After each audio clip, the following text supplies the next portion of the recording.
అదేవిధంగా అధ్యక్ష ఇంకో పక్క తెలంగాణను పదే పదే పదే మోసం చేస్తున్నటువంటి భారతీయ జనతా పార్టీ అధ్యక్ష ఒక్క ప్రాజెక్ట్ కూడా నేషనల్ ప్రాజెక్ట్ హోదా ఇయ్యలేదు అధ్యక్ష. ఒక్కటంటే ఒక్కటి కూడా విభజన హామీలు అమలు చేయలేదు అధ్యక్ష. ఐఐటిఆర్ లాంటి సంస్థ మన దగ్గర వస్తే ఎంతోమంది యువకులకు ఉద్యోగాలు వచ్చాయి అధ్యక్ష. అవి పర్సనల్గా ఇవ్వకుండా ఆపారు అధ్యక్ష. అనేక కంపెనీలకు అయితే మీరు మహారాష్ట్ర బోండి, గుజరాత్ బోండి అని చెప్పి భారతీయ జనతా పార్టీ పెద్ద నాయకులు చెప్పి ఇక్కడ యువకులకు అన్యాయం చేశారు అధ్యక్ష. భారతీయ జనతా పార్టీ మీద ఎడతెగని పోరాటం నేను చేశాను అధ్యక్ష. అది పార్లమెంట్లో మాట్లాడడం కావచ్చు, బయట మాట్లాడడం కావచ్చు, అనేక అంశాల మీద కొట్లాడడం కావచ్చు అధ్యక్ష. ఇంత చేస్తే కేసీఆర్ గారి మీద కక్షతో అధ్యక్ష ఆఖరికి నన్ను జైల్లో కూడా పెట్టడం జరిగింది అధ్యక్ష. అయినప్పటికీ ఏనాడు మా పార్టీ నాకు అండగా నిలబడలేదు అధ్యక్ష. 3 సంవత్సరాలు నేను ఒక్కదాన్నే ఈడీతోని, సిబిఐతోని అనేక అంశాల్లో కొట్లాడుకున్న తప్పితే ఎక్కడ కూడా పార్టీ అండగా నిలబడలేదు అధ్యక్ష. ఇది ఎందుకు చెప్తా ఉన్నా అంటే అధ్యక్ష, ఒక పార్టీ అంటే ఒక సంఘం అధ్యక్ష.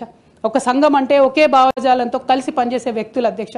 ఒకడు గాయపడి పడిపోతే వాడిని ఎత్తుకొని పోతారు అధ్యక్ష, భుజాల మీద తీసుకొని పోతారు అధ్యక్ష.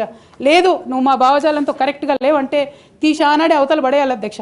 అట్లా కాకుండా అదే పార్టీలో కొనసాగాలి, కానీ పార్టీ మీకు అండగా నిలబడదు అనేటటువంటిది కరెక్ట్ కాదు అధ్యక్ష. ఇది డెమోక్రటిక్ సిస్టంలో కాన్స్టిట్యూషన్ స్పిరిట్ని తీసుకొని పనిచేసేటటువంటి పొలిటికల్ పార్టీస్ బిహేవ్ చేయాల్సినటువంటి పద్ధతి కాదు అధ్యక్ష. ఇవన్నీ ఇట్లా జరుగుతూ వస్తున్నటువంటి క్రమంలో బీఆర్ఎస్ పార్టీ అధికారం కోల్పోయింది అధ్యక్ష.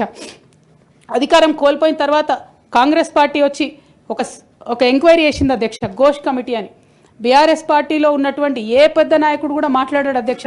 కేసీఆర్ గారు అంటే ఎవరు మాట్లాడారు, అదే కేటీఆర్ గారినో హరీష్ రావు గారినో అంటే అందరు లేచి నిల్చొని మాట్లాడతారు అధ్యక్ష. నేను ఒకటే అంటే అధ్యక్ష, ఒక నాయకుడిని నమ్ముకొని ప్రాంతీయ పార్టీ అంటే ఏంది అధ్యక్ష? ఒక నాయకుడు అధ్యక్ష. ఆ నాయకుడు ఆయన భావజాలం, ఆయన ఐడియాలజీ మీద నడిచేదే ప్రాంతీయ పార్టీ. అది ఎన్టీఆర్ గారు పెట్టిన పార్టీ కావచ్చు, కేసీఆర్ గారు పెట్టిన పార్టీ కావచ్చు. ఆ పార్టీ నాయకుడికే దెబ్బ తగిలితే, ఆ పార్టీ నాయకుడి మీదకే మచ్చ వస్తే పార్టీ మనుగడకే అర్థం ఉండదనేటటువంటి ఉద్దేశంతో ఘోష్ కమిటీ అప్పుడు కూడా నేను ఒక్కదాన్నే జాగృతితోని ధర్నా చేసిన అధ్యక్ష. ఏ ఒక్కరు మాట్లాడరు అధ్యక్ష.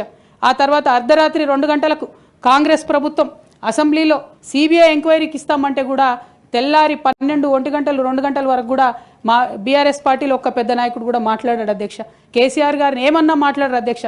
మరి అట్లాంటి పార్టీ ఎందుకు ఉండాలి, ఉంటే ఏంది పోతే ఏందని నేను ప్రెస్ మీట్ పెట్టి బలంగా మాట్లాడిన అధ్యక్ష. నేను మాట్లాడలేదని నేను అంటలేను అధ్యక్ష.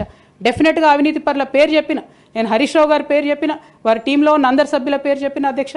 ఇప్పుడు కూడా చెప్తాను అధ్యక్ష.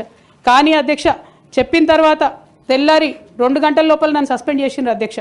నేను ఒకటే కోరుతా ఉన్నా అధ్యక్ష, ఇందాక నేనైతే representation of people's act quote చేసినాను అధ్యక్ష. అందులో సెక్షన్ 19.1C అని కూడా ఉంటుంది అధ్యక్ష. ఇది రైట్ టు అసోసియేషన్లో అధ్యక్ష ఆర్టికల్ 19.1C అంటే ఒక అసోసియేషన్లో మనం మెంబర్ అయినంత మాత్రాన ఖచ్చితంగా ఆ party membership does not place an individual outside the constitution అధ్యక్ష. Especially when it concerns the allegation of corruption, maladministration and breach of public trust lies at the core of protected political speech అధ్యక్ష. Political speech has to be protected by Constitution of India అధ్యక్ష. అదే విధంగా అధ్యక్ష disciplinary action committee అన్నారు అధ్యక్ష. అసలు BRS party constitution అధ్యక్ష ఒక నేషనల్ లెవెల్లో పనిచేయాలనుకునే పార్టీది 8 పేజీల కాన్స్టిట్యూషన్ అధ్యక్ష. నిజంగా ఇవాళ నేను ధైర్యంగా చెప్తా ఉన్నా, ఆ constitution of BRS party is a joke అధ్యక్ష. ఏమి ఉండదు అందులో. అసలు పోయిన కమిటీ ఎప్పుడు వేసిర్రంటే ఎవరికి కూడా గుర్తుండదు అధ్యక్ష. నన్ను సస్పెండ్ చేసే ముందు డిసిప్లినరీ యాక్షన్ కమిటీ అని సడన్గా రాత్రికి రాత్రి పుట్టుకొచ్చింది అధ్యక్ష. పుట్టుకొచ్చి నన్ను సస్పెండ్ చేశారు అధ్యక్ష. కనీసం నన్ను పిలవాలా, కనీసం షోకాజ్ నోటీస్ ఇవ్వాలా, పోనీ ఇవ్వలేదు. ఎమర్జెన్సీ పవర్స్ వాడి అధ్యక్షుల వారే సస్పెండ్ చేశారు అనుకుంటే తర్వాత కనీసం ఫైనాలిటీ ఆఫ్ ది ఆర్డర్ కోసం అధ్యక్ష అపిలేట్ రూట్ తీసుకుంటే కనీసం తర్వాత ఎక్స్ప్లెనేషన్ అడగాలి అధ్యక్ష. ఎటువంటి పద్ధతి లేదు అధ్యక్ష. ఒక పార్టీ నడిపే పద్ధతి డెఫినెట్గా ఇది కాదు అధ్యక్ష. అవసరం అనుకుంటే నేను లీగల్గా ఛాలెంజ్ చేయొచ్చు, కానీ నేను ఛాలెంజ్ చేయను అధ్యక్ష. ఎందుకంటే ఎటువంటి పద్ధతి లేనటువంటి బీఆర్ఎస్ పార్టీ నుండి, ఎటువంటి నైతికత లేనటువంటి బీఆర్ఎస్ పార్టీ నుండి దూరం అవుతున్నందుకు ఇవాళ నేను చాలా సంతోషిస్తున్నా అధ్యక్ష.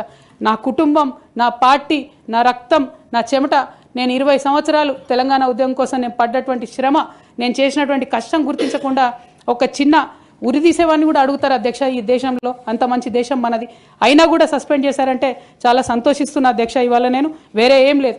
క్యూన్యూస్ పేరు చెప్పి ఎవరైనా వసూళ్లకు, అక్రమాలకు, బెదిరింపులకు గురి చేసిన క్యూన్యూస్కి సమాచారం ఇవ్వండి.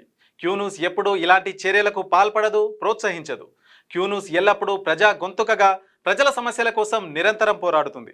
మీకు ఎలాంటి సమస్య ఉన్నా క్యూ న్యూస్ని కాంటాక్ట్ అవ్వండి. సంప్రదించవలసిన ఫోన్ నెంబర్ 7569534968 8688926084.